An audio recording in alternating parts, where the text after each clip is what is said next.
Hello.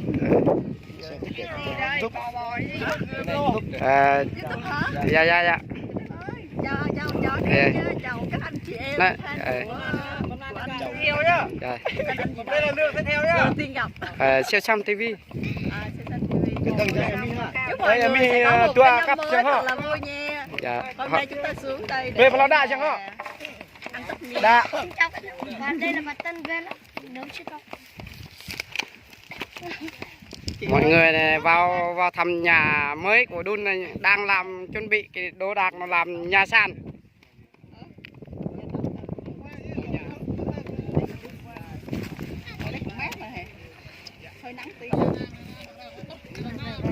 Cho nó dễ thương quá các bạn ơi.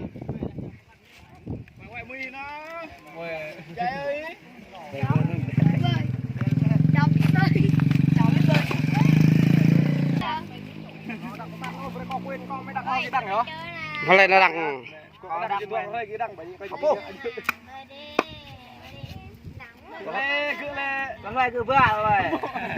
cái heo này là Đu ăn mừng thiết kế nhà mới của nhà sàn của Đu. Mọi người đang đón xem nhà sàn của Đu, chắc sau này nó xong luôn.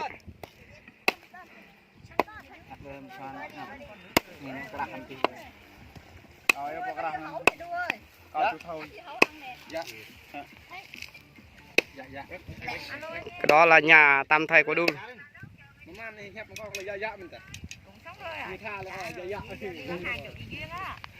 Em là thằng cán vô giá con khoảng chừng 7 giờ đi.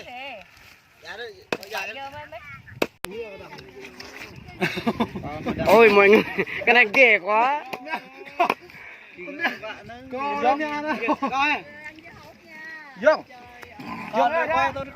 Hôi thơm như thế nào? Ôi tôi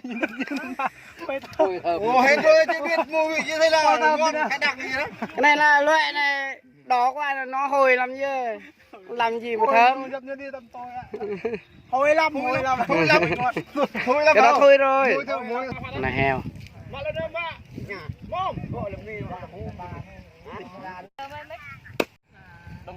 Đông vui ha, tại vì là kết thúc một năm.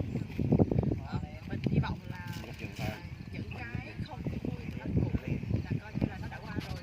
Để qua năm mới thì hy vọng mọi người có một cái sức khỏe thật là tốt và công việc gặp nhiều may mắn. Thì hôm nay cái buổi tiệc cuối năm của team Đô Siêu, nhưng mà gia đình ngồi yên đi đâu.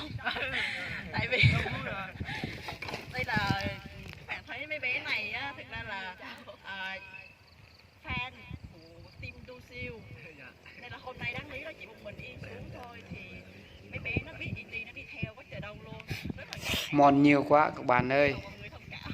Siêu Đu mừng mọi người vào chơi cùng nhà nó. Đó thì đã biết là Yên với Đô Mọi người hay xem vui cùng nhau nhé.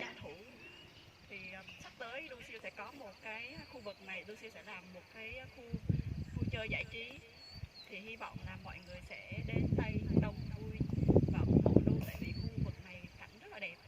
Lúc mà Yên tới đây là đi thấy giống như là cảnh thần tiên luôn á, thực sự là không thể tin nổi nó đẹp như vậy, nên là mọi người nên dành thời gian đến, mọi người sẽ không có hối tiếc.